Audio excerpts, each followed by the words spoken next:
रामपाल जी महाराज के मंगल प्रवचन। एक तो घर में दारू काट है, शराब बनाओ तो पड़ोसी का भी नशा हो, गुंडा लग गया उसने छींक आवे। अरे घर में हलवा बने तो पड़ोसी तो अच्छी ही वो जाती है उसकी संदेश।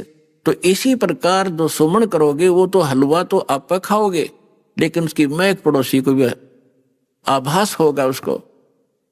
तो इस प्रकार इस परमात्मा का मंत्र घर घर में चलेगा। कोई बस में बैठे जाते हो, ट्रेन में बैठे हो, कोई सिमरन कर रहा श्वास का, कोई कर रहा प्रथम मंत्र मन मन में, तो पास में बैठे यात्रियों के भी उसका प्रभाव पड़ेगा और एक ना एक दिन उनके पाप नाश होंगे वो, और आत्मा जागेगी।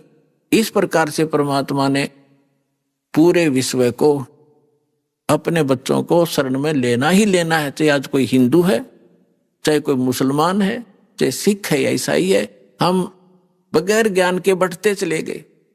अब हमें पता चलेगा आज मृत्यु होगी, हम हिंदू हैं, कल मृत्यु हो जा, हम अमेरिका में पैदा हो गए, ईसाई का झंडा उठा लिया है, और फिर मृत्यु हो गया, हम मुसलमान का, फिर मुसलमान का झंडा उठा लिया। हम हैं कौन, हम आए कहाँ से हैं, मनुष्य जीवन का उद्देश्य क्या है, तो ये इस तत्व ज्ञान से पता चलेगा। फिर क्या बताया परमात्मा ने कि कलयुग बीते 5500 पाचा, तब ये मेरा वचन होगा साचा। 600 वर्ष पहले ये बात कहना कि घर घर में मेरे ज्ञान की चर्चा होगी और मेरा ही ज्ञान रहेगा, पूरा विश्व मेरी भक्ति करेगा धर्मदास, तो धर्मदास का गलेवा उतरे नहीं थी। तो परमात्मा ने कहा कि कलयुग बीते 5500 पाचा, तब ये वचन मेरा होगा साचा। कलयुग बीत जावे जब एता, और सभी जीव परम पुरुष पद चेता। ओए होए होए, आप आत्माओं जो इस ज्ञान से परिचित हो चुके हो उनका तो यह बात बिल्कुल समझ में आएगी 100% तुरंत। आप क्या देख रहे हो, आज से पहले आपने ज्ञान गंगा सुनने से पहले परम पुरुष का ज्ञान नहीं था, आपने केवल अपने ही देवी देवताओं का ज्ञान था, और स्वर्ग लोक तक हम उत्तम स्थान मान्या करते।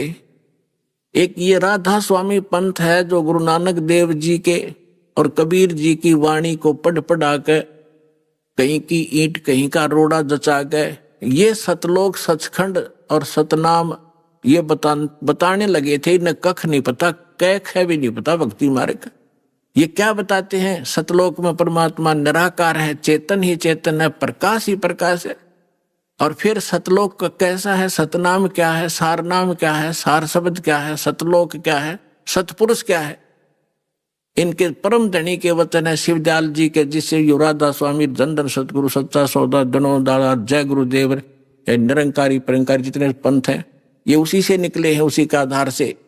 वो क्या बताता है कि वही सतनाम है, सतनाम वही सतपुरुष है, सतनाम ही, और सतनाम ही सतलोक है, सतनाम ही सार शब्द है, सतनाम ही सतपुरुष है, सतनाम ही सार नाम है। कख है इनको पता। तो अब कहते हैं परमात्मा ने कहा है कि कलयुग बीत जावे जब एता, और सभी जीव परम पुरुष पद चेता। ओए है परम पुरुष, गीता जी अध्याय नंबर 15 के श्लोक नंबर 16 और 17 में 3 पुरुष हैं। एक सरपुरुष ये ब्रह्म है, 21 ब्रह्मांड का स्वामी, और एक अक्षर पुरुष जो 7 संग ब्रह्मांड का मालिक है। ये दोनों परम पुरुष नहीं है, इसलिए गीता अध्याय नंबर 15 के श्लोक 17 में तुरंत कहा है कि उत्तम पुरुष है तू अन्य परमात्मा इति उदाहरते। ये लोग धर्म अविश्य विवर्ती अवैश्वर है कि वो परम पुरुष तो कोई और है। उत्तम पुरुष, परम माने श्रेष्ठ, परम पुरुष, उत्तम पुरुष, श्रेष्ठ पुरुष, पुरुष माने परमात्मा, वो तो कोई इन दोनों से भी अन्य है, सरपुरुष और अक्षर पुरुष से। और वही तीनों लोकों में प्रवेश करके सबका धारण पोषण करता है। गीता अध्याय नंबर 18 के श्लोक 62 में कहा कि अर्जुन तो सर्वभाव से उस परमेश्वर की शरण में जा। एक ईश, एक ईश्वर, एक परमेश्वर। ईश ये सरपुरुष है और ईश्वर ये अक्षर पुरुष है। परमेश्वर वो परम अक्षर पुरुष है, परम अक्षर ब्रह्म है। तो उस परमेश्वर की शरण में जा, उसकी कृपा से ही तू परम शांति को और सनातन परम धाम को प्राप्त होगा। सनातन शाश्वतम स्थानम, सदा रहने वाले अविनाशी स्थान को प्राप्त होगा।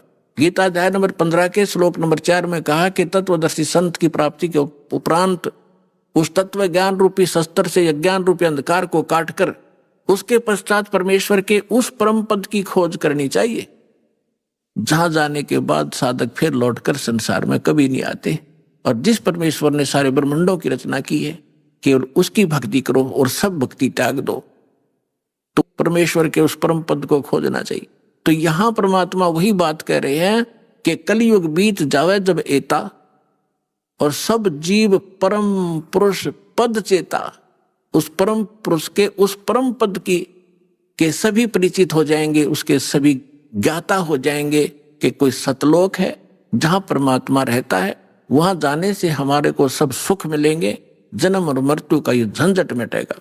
अब यहां तो आमा संग जन्म हो गए भटकता ने, मरते और जन्मता ने, सारा जीवन संपत्ति जोड़ने में लगे रहते हैं, 1 मिनट में मृत्यु हो जाती है, वो जोड़ा जाड़ा यहीं रह जाता, आप गधा बनकर को मार के घर खड़ा होता है। ये कोई सांग है, कोई जीवन है? क्या लक्ष्य लेकर जी रहे थे हम? तो यहां पता चलेगा कि सब जीव परम पुरुष पद चेता, उसके परिचित होंगे, उसके ज्ञाता होंगे कि सचमुच वहां जाने से पीछा छूटेगा। जैसे आपकी मृत्यु हुई, फिर जन्म हुआ, परिवार बन गया, कैसा अच्छा लग रहा है, बहुत अच्छा। और 1 मिनट का भरोसा नहीं, क्या बिजली गिर जाए पूरा परिवार नाश हो जाए, किन कारणों से? तो परमात्मा ने कहा कि यहां से तो आपने जाना ही पड़ेगा, जाना पड़ेगा, लेकिन ऐसी भक्ति करो, ये भक्ति, और यहां से पुनर्जन्म की इच्छा मिटाओ। जहां आशा ता बासा होई, मन कर्म वचन सुमरियो सोई। अब भक्ति करो जब तक यहां हो अपना यहाँ की, क्योंकि हम यहां रह रहे हैं तो हमारा ये कर्तव्य कर्म यहां भी करने पड़ेंगे। लेकिन अब जो काम आप जिस उद्देश्य से करते थे, माया संचन करने के लिए, कोठी गार्डन खातिर, या थोड़ी सी स्पीड कम कर दो। और किस लिए कर रहे हो?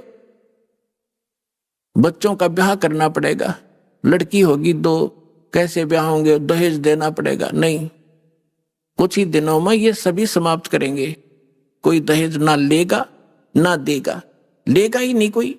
उसको पता चलेगा क्यों ऋणी बना मैं, आज मैं पैसा ले रहा हूं, कल मैं इसका गधा बनकर पूरा करूंगा, बैल बनकर करना पड़ेगा, कोई भैंस गाय बनकर इसके घर बंधना पड़ेगा, क्यों सिर में दर्द करा।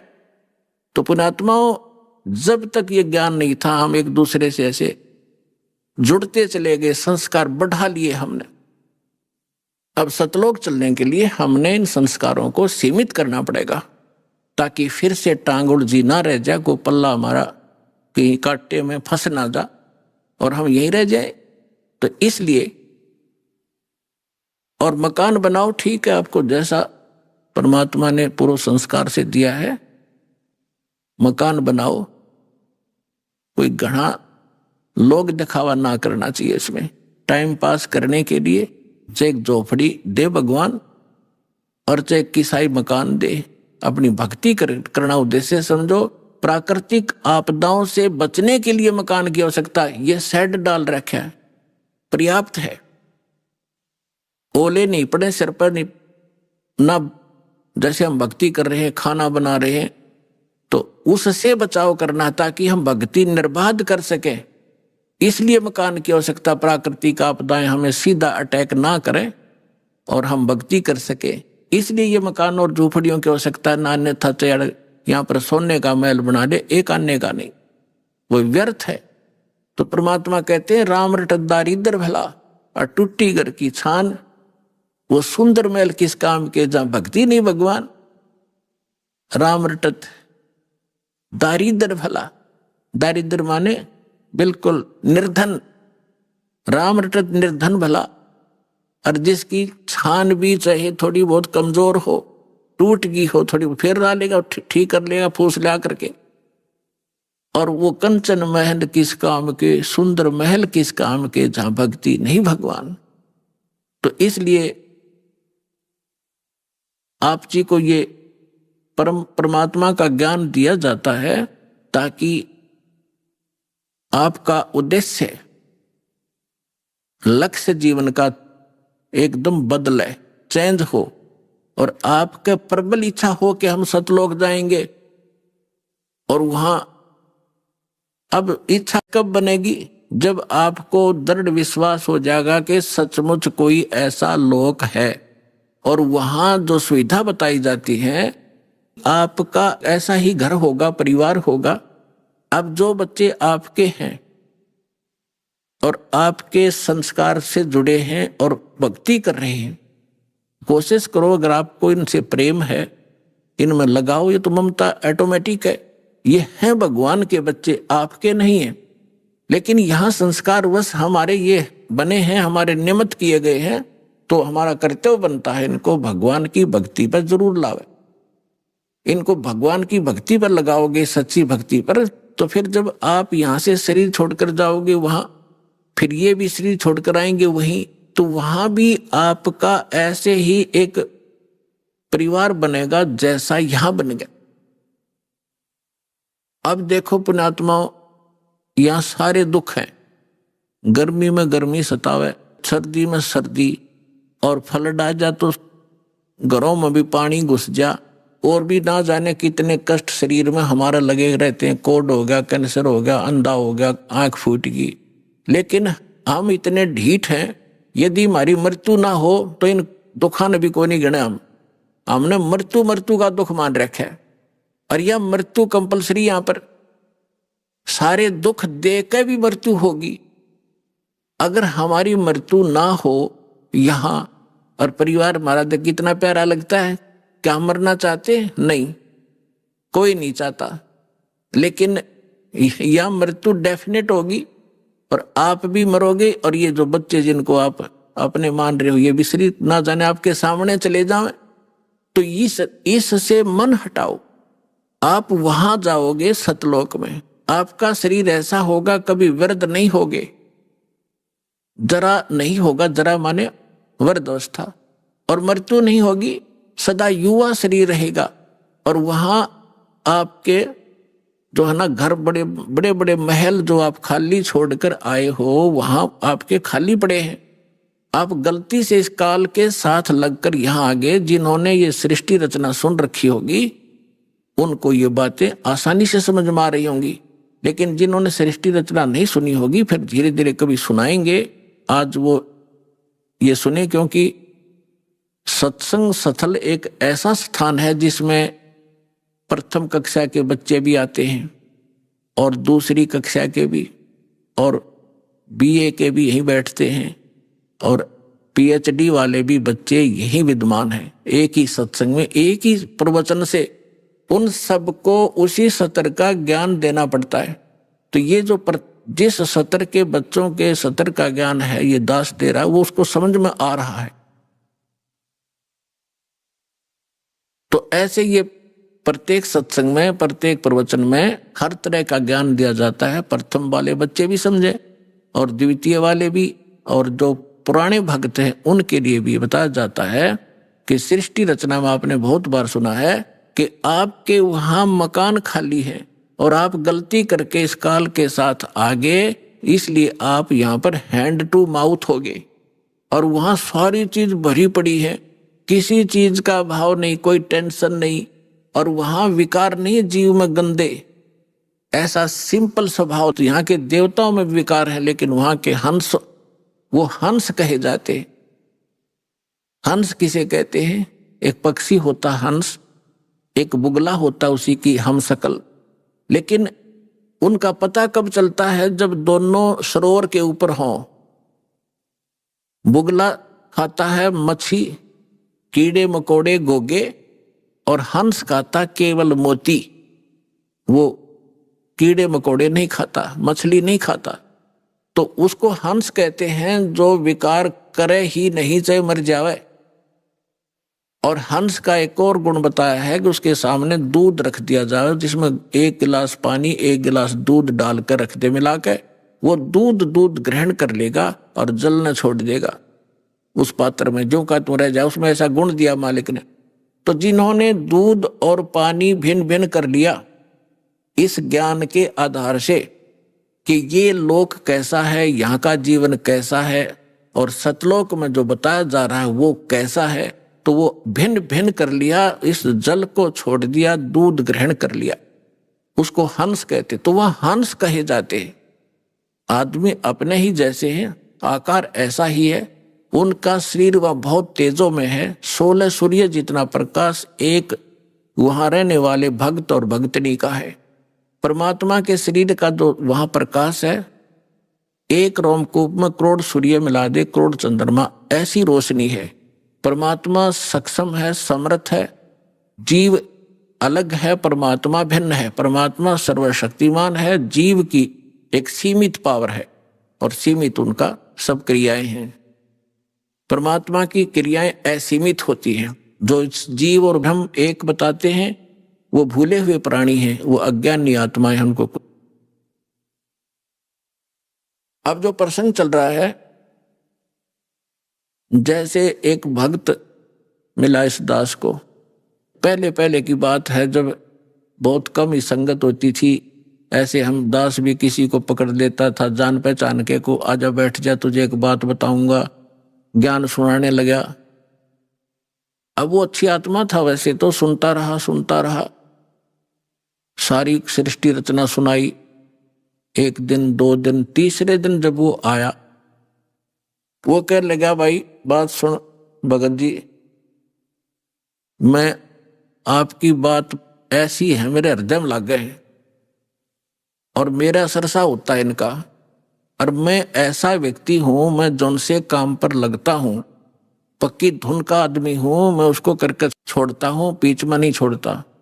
और मैं नाम लूं को नहीं, मैं नहीं लूंगा आपसे मंत्र। मां के बात भाई क्यों नहीं लेगा कि मैंने मंत्र ले लिया, मैं तो सिर धड़की बाजी लगा कर काम किया करता हूं और मैं भक्ति कर लूंगा और मैं चला जाऊंगा उड़ा, जहां बता रहे हो कौन सा लोक है, सतलोक भी भूल गया, मैं वहां चला जाऊंगा और वहां कोई भी ना पाया तो मैंने अकेला बैठा रहूंगा। मैं नहीं जाऊं, मैं तो यहीं रहूंगा, मेरा दिल नहीं लगे। मैंने उसे कहा कि भले पुरुष एक बात बता, अब यहां तो क्या दिल लग रहा है आपका? मान ले तो गधा बन गया और सुअर बन गया तो क्या दिल लगा तेरा? ने बोला बढ़िया है, आते जाते दिखते तो रहेंगे, घूमते फिरते, दिल लगा रहेगा। बता ऐसी व्यक्ति गिरगी हमारी के हमारा यही ठीक है, घूमते फिरते दिखे जाएंगे और यही ठीक सू, मैं वहां नहीं जाऊंगा।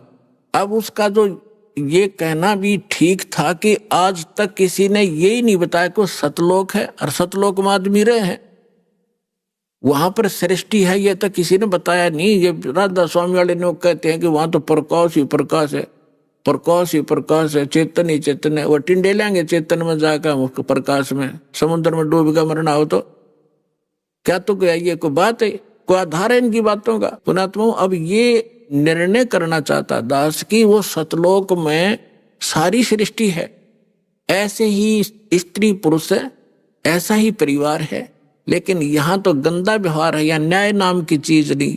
परमात्मा कहते निरंजन धन तेरा दरबार, जहाँ तनिक नहीं न्याय विचार, घर घर में राड, बहू सासू का झगड़ा, आपस में भाई भाई का झगड़ा, बाण भाई के साथ मनमुटाव, छोटी छोटी बातों पर इन पे संपत्ति और पता नहीं क्या के ऊपर लड़ाई हो जाए। ये कोई जीवन है? सब नरक भोग रहे हैं यहाँ पर, कोई सुखी नहीं है। इस पर 21 ब्रह्मांड में आग लगी पड़ी है। अब वहां जाओगे जब देखना, वहां कोई चिंता ही नहीं। अब जैसे आप यहाँ आ रहे हो, यहाँ सासू भी आई होगी, सास भी और बहू भी आ रही होगी, ननंद भी यहीं पर बैठी होगी, सास और ससुरा भी आया होगा, और पति और जेठ जेठानी भी आ रही होंगी। यहाँ लड़ाई होए कोई ना, या मनमुटाव होगा नहीं? क्यों नहीं होगा? क्यों? एक बना बनाया भोजन मिल जाएगा, एक जैसे मैट बिछाए रखे, नहाओ धो अपना भजन करो। लड़ाई तो जब होया करे तूने ये नहीं किया, तूने ये नहीं कहा, वहां नाश हो गया, फलाना गड़बड़ होगी, तो वहां जाकर कोई काम में को नहीं, सारी चीज उपलब्ध आपके सामने, तो वहां अपने ऑटोमेटिकली स्वभाव सुंदर बन जाता है। और वैसे वहां का जो मटेरियल हमारे शरीर का, बॉडी का, उसमें ये दोष नहीं है। तो यहाँ कभी काम दुखी कर रहा है, कभी क्रोध सता रहा है, कभी को लालच में हम गड़बड़ कर रहे हैं, मोह के अंदर आपस में राग द्वेष में सड़े पड़े हैं, तो वहां जाकर के आपको सामूहिक भंडारे में भोजन, आपके घर घर के आगे फलदार वृक्ष लदपद रहते हैं, आपकी रसोई, आपका तो भरा रहता है सारे खान पान से परमात्मा की दया, फिर रह गया क्या झगड़ा। तो कहने का भाव ये है कि अब प्रश्न ये आता है कि वहां पर ऐसी सुंदर सृष्टि है, इसका प्रमाण कहाँ है? अब कैसे विश्वास हो हमारे को? देखो पुण्यात्मा, परमात्मा ऊपर रहता है, वेद बतावें, वहां से चलकर आता है, अच्छी आत्माओं को मिलता है, अपना ज्ञान देता है। वो ज्ञान क्या देता है? जो कबीर साहब अच्छी आत्माओं को मिले, किसको मिले? धर्मदास जी को मिले। एक हिंदू परिवार में जन्मा था, बनिया वैश्य कुल में जन्म था। श्री विष्णु जी और भगवान शंकर के उपासक थे, वैष्णव धर्म से दीक्षित थे। मथुरा के अंदर जाके 68 तीर्थ भ्रमण करने की इच्छा से वो अपने गुरुदेव के आदेश से गया हुआ था। वहां भगवान मिले, परमात्मा ने ये चर्चा सुनाई कि इस तालाब में नहा के, इस जोड़ में, इस मथुरालय में स्नान करके, धर्मदास जी आप मोक्ष चाहते? तेरे लोटे में पानी भर के ला रखा था, उसने साथ रखा था, देखो इसमें कितने जीव घूम रहे, इसमें तूने स्नान किया, मसल मसल कर नहाया, तूने करोड़ों जीव मार दिए रगड़ रगड़ के, ये पाप तेरे बैड अकाउंट में लिखा गया। और पुण्य एक भी को ना, क्योंकि शास्त्र विरुद्ध साधना तेरी, तुझे क्या लाभ मिलेगा इसके? पाप इकट्ठे कर दिए। बांधवगढ़ घर से चलकर यहां तक आया मथुरा में, लगभग 700 किलोमीटर तू पैदल चला है। नीचे तेरे पैरों के नीचे जितने जीव आए वो तेरे पाप में लिखे जाएंगे। और पुण्य एक भी को ना इस दौड़ में नहाने का, तालाब में नहाने का। बता, तू गीता पढ़ता है डेली? हाँ जी। गीता में दिखा कहीं तीर्थ पर नहाने की बात के लिख रखी हो तो? या जो मंत्र आप जाप करते हो, हरे कृष्ण राधे श्याम सीताराम, गीता में लिखा कहीं? अगर नहीं जी, फिर किस लिए डलेर हो रहा है? अब देखो पुण्यात्माओं, प्रथम बार तो कितनी साची बातों पर एक बार तो स्ट्राइक हो सा दिमाग में।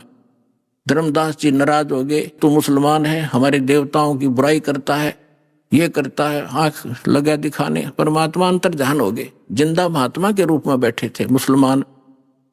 मुसलमान धर्म के अंदर जिंदा महात्मा संत होते हैं। जब आगे से एकदम अंतर्ध्यान हुए, धर्मदास का कलेजा हिल गया कि सारी साची कह था, और ये सारी बात सही थी। मैं तो नीच हूं तो भगवान था, कोई फरिश्ता था, कोई देवता था, कितनी बढ़िया बात बताओ थे, मैंने गलती कर दी। और हे भगवान, इब का आप मिल जाओ तो मैं सारी बात सुनूंगा। कुछ दिन के बाद, वो लंबी कहानी है, अब विषय नहीं है वो, इसलिए दास क्या बताना चाहता है। परमात्मा उनको फिर मिले, फिर कुछ बात कही, वो फिर अज्ञान आग बैठ गया, भगवान फिर अंतर्ध्यान हो गया। ऐसे 4-5 बार घटना घटी। तो चौथी 5वीं बार जब धर्मदास जी से परमात्मा अंतर्ध्यान हुए, तो उसने ठान लिया कि भगवान या तो दर्शन दे दो, ना मैं अन्न पानी नहीं खाऊंगा, अरिब का जो आप कहोगे मैं वाह सुनूंगा सारी। 5-6 दिन बीत गए, धर्मदास ने कुछ नहीं खाया, अन्न भी नहीं किया। परमात्मा पहुंच गए, उसको मुश्किल से सहारा देकर खड़ा किया, अग बेटा तू खा पी, और अब मैं आ गया हूं, सुन मेरी बात। फिर धर्मदास जी ने कहा कि भगवान एक बार मुझे वो स्थान दिखा दो जो आप बता रहे हो कि वहां सारी सृष्टि है, आपके भाई बहन जो पहले चले गए यहां से मुक्त मैंने किए हैं वो भी वहां विद्यमान है, मुझे दिखा दो भगवान, मैं देखना चाहता हूं। अब परमात्मा ने कहा कि धर्मदास तू हट क्यों कर ही, ऐसा हट क्यों कर रहा है? मैं जो कहूं तू भक्ति कर, विश्वास कर, इस भक्ति से तू वहां पहुंचेगा, वहां देख भी आएगा। तू रह नहीं सकता क्योंकि तेरे पास भक्ति नहीं है उस योग्य। जैसे कोई बच्चा ट्रेनिंग कर रहा है डॉक्टर की, और वो नो का मैंने डॉक्टर दिखा के लाओ, पहला हॉस्पिटल कहाँ सी है, अरे पहले ट्रेनिंग कर, फिर उसको नौकरी मिल जाएगी तेरे को। अब देख भी आओगा क्या डॉक्टर बन गया तू वहां जा करके? तो पहले अपनी भक्ति करो, दो ट्रेनिंग पूरी करो, फिर आपको नौकरी मिल जाएगी वहां पर। नहीं माना, मालिक भी चाहते थे गवाह बनाओ इसको, उसकी प्रबल इच्छा हुई, एक बार दिखा दो दाता। परमात्मा लेकर गए ऊपर, नीचे जिंदा महात्मा के रूप में थे। उसी रूप में जाकर देखा कि वहां सारी सृष्टि, नर और नारी, भाई बहन सभी विद्यमान थे। सुंदर शरीर उनके, लंबे लंबे शरीर, और बहुत हष्ट पुष्ट उनका तेजो में शरीर, और सब उनको प्यार से परमात्मा ने जाकर कहा कि इसको डबल रोल किया दाता ने, जो एक परमात्मा के जो उस राज दरबार के सामने गेट कीपर था। परमात्मा ने उसे कहा संकेत से कि इस भगत को भगवान के दर्शन करा लाओ। वो दूसरी साइड से ले गए, परमात्मा दूसरी साइड से जाकर सिंहासन पर विराजमान हो गए। लेकिन उस समय शरीर वही था, शकल वही थी, लेकिन शरीर से ऐसा नूर निकल रहा था, रोम करोड़ सूर्य करोड़ चंद्रमा मिला देख रोमकूप में इतनी शोभा थी मालिक की। जब धर्मदास जी ने देखा कि ये तो वही है भगवान जो नीचे जा रहा था जिंदा महात्मा के रूप में, ये तो वही परमात्मा है, तब देख के परमात्मा ने कहा जा भाई चल वापस। फिर वापस आया तो परमात्मा नीचे बैठे पाए। तब उसने कहा हे भगवान आपने आप ही मालिक को आपने अपने आप को छुपा रखा है। अरे भगवान इतना सुंदर स्थान, जब पहुंचा धर्मदास उसको वापस भेजने लगे तब परमेश्वर से कहा भगवान मुझे यहीं रख लो, उस गंदे लोक में ना भेजो, वहां तो बुरा हाल है। अब वहां जाने के बाद आपको पता चलेगा आप कहाँ पड़े हो, कैसे लोक में रह रहे हो। तब धर्मदास जी ने याचना की, परमात्मा ने कहा बेटा ऐसा नहीं रह सकती, आप वापस जाओ, आपको ऐसा मंत्र दूंगा सतनाम और सारनाम, थोड़े ही भजन से आपकी गहनी भक्ति संग्रहित हो जाएगी। इसके विषय में आदरणीय गरीबदास साहिब जी को भी परमात्मा मिले थे, उन्होंने परमात्मा से परिचित होने के बाद क्या कहा है, सतनाम पालड़ रंग होरी हो, 14 लोक चढ़ावे राम रंग होरी हो, 3 लोक पास्यंग धर रंग होरी हो, तो ना तुले तुलाया राम रंग होरी हो। एक सतनाम का 2 अक्षर का मंत्र है जिसमें एक ओम है, एक तत् गुप्त है, जिनको प्राप्त है उनको पता है। तो अनुपदेशी को ये मंत्र भूल के नहीं बताना, नहीं आपका नाम खंडित हो जाएगा। तो परमात्मा ने कहा कि एक श्वास ऊ श्वास से एक मंत्र, जैसे आपने एक बाहर छोड़ा एक अंदर लिया, एक ये मंत्र पूरा बन गया। तो कहते हैं ये सतनाम का एक सिमरन एक पालड़े में रख दे तराजू के तखड़ी के, और 3 लोक पृथ्वी पाताल और स्वर्ग लोक धर दे पासेंग। पासेंग क्या होती है, जैसे दास का जन्म एक किसान परिवार में हुआ, हमारे घर पर ये व्यापारी लोग गेहूं चना लेने आते थे, तो पिताजी कहते थे भी पहले तेरी ताखड़ी जांच करा, इसमें कोई एरर तो नहीं है। तो उसमें एरर होती तो उसी कणक, जैसे चने बेच रहे लेने हैं तो चने उठा के एक मुट्ठी दूसरे पलड़े में डाल दिया जाता था ताकि वो एरर लेस हो जाए, उसमें कोई डिफेक्ट ना रहे, संतुलन ठीक हो जाए। वो पासेंग कहा करते, पासेंग डाल ले इसमें, और बट्टे रख दिए। और वो सौदा बाकी और करना होता है, 10 मन 20 मन चने लेने होते हैं, वो तोलने अलग से। वह पासेंग कोई सौदे में नहीं होती, वो एक मुट्ठी चने पड़े रहो। तो यहाँ क्या बताते हैं परमात्मा के एक सतनाम के सिमरण की इतनी कीमत है।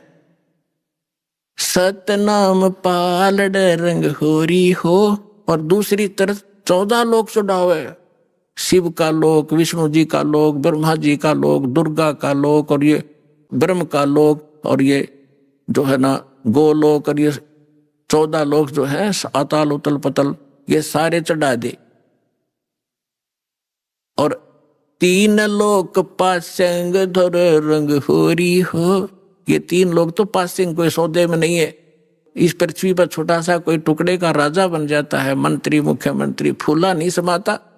और इस ज्ञान की तुलना में आपको पता चलेगा, क्या बताते हैं, 3 लोक का राज जीव को जय कोई दे, लाख बधाई क्या करे जय नहीं नाम तने। धिक्कार है उस राज को जो भक्ति नहीं है, जिसके पास ये सतनाम नहीं है। तो क्या बताते, सतनाम पालड़ रंगोरी हो, और 14 लोक चढ़ावे राम रंगोरी हो, 3 लोक पासेंग धरे रंग होरी हो, तो ना तुले तुलाया राम रंग होरी हो। तब धर्मदास जी से परमात्मा ने कहा कि नीचे जा बेटा, ऐसा मंत्र दूंगा, सच्चे नियम से नियमित रहकर ये भक्ति करना, थोड़े ही सिमरन से। मुझे मालूम है कि इस काल के लोक में तुम भक्ति नहीं कर सकते, ना जाने कितने प्रकार के पचेड़े तुम्हारा जकड़ रखे हैं, लेकिन ये सिमरन ऐसा दे दिया, थोड़ा भी सिमरन कर लोगे तो भी कल्याण कर दूंगा तुम्हारा। और आप जाइए नीचे।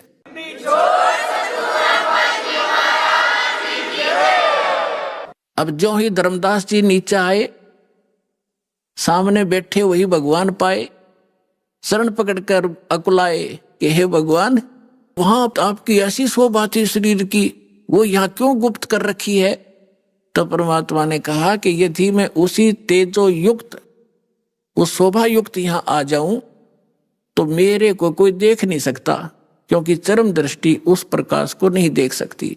और फिर ये काल का कलेजा फिट जाए, अब तो उसको पता नहीं मैं कौन हूं, और उसको चिंता बनी रहती है कि इस प्राणी को सच्चा मार्ग ना मिल जाए। इसलिए इसने ना जाने कितने ये दूत छोड़ रखे हैं इस मेरे प्यारे आत्माओं को मिसगाइड करने के लिए। कोई कुछ बता रहा है भगवान की डेफिनेशन, कोई मंत्र कुछ बता रहा है, कोई साधना कुछ बता रहा है, इसने भट्ठा बैठा रखा है। इसलिए धर्मदास, मैं आपको ये सच्ची भक्ति बताने के लिए आया हूं। तो दास जो आपको बताना चाह रहा था, धर्मदास जी ने आके बताया। कबीर सागर में आपको बहुत बार दिखाया, फिर समय आने पर दिखाऊंगा। उसमें वहां ऐसी सृष्टि है, वहां पर सब भाई बहन जो पहले चले गए वहां ठाठ से रहते हैं, स्त्री पुरुष है, परिवार है, वहां सारे सुख हैं, सब सुख पदार्थ वहां पर उपलब्ध है। और पुण्यात्माओं, जिन महापुरुषों को परमात्मा मिले उन्होंने बताया। आदरणीय गरीबदास जी ने बताया, आदरणीय नानक साहब जी ने यही ज्ञान दिया। लेकिन जो गरीबदास जी ने जो विशेष रूप से ज्ञान दिया है, वो परमात्मा और इन सब महापुरुषों की अपनी एक गुप्त चाल थी। वैसे तो जितने भी महापुरुष वहां गए हैं उनको सबको सारा ही ज्ञान था, लेकिन बीच में उस ज्ञान को छुपा के रखना था। गरीबदास जी के माध्यम से ये पुनः जागृत करना था। तो गरीबदास जी ने अपनी वाणी में यही बताया है, अब इतना समय नहीं वो आपको मैं सुनाऊं, कि वहां सतलोक के अंदर ऐसी स्थिति है, ऐसा वहां पर रहन सहन है, वहां बाग बगीचे हैं, सदाबहार वृक्ष हैं, सारे सुख हैं, और वहां जाके तुम सदा सुखी रहोगे, सदा युवा बने रहोगे। वहां तुम्हारी मृत्यु नहीं होगी, तुम्हारा परिवार होगा। अभी आपने सुने